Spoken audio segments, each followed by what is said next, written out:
dérives, des discours haineux, antidémocratiques, discernement.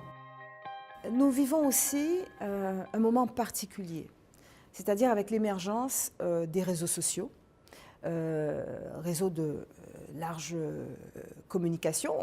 On aurait pu se dire qu'au fait, c'est un outil démocratique, puisque très accessible, très inclusif.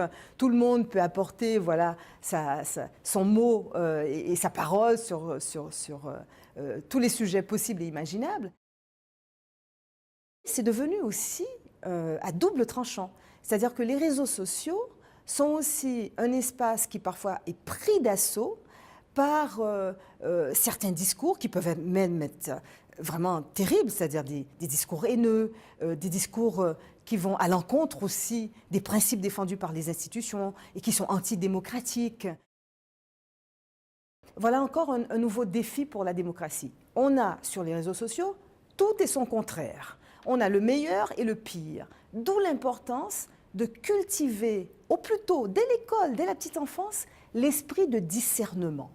C'est-à-dire être suffisamment outillé pour avoir une sorte d'esprit critique permettant de mieux comprendre et de faire le tri entre le meilleur et le pire. L'esprit de discernement, une capacité d'analyser des situations, d'analyser des discours et de se dire, bon voilà le péril ou voilà l'avantage.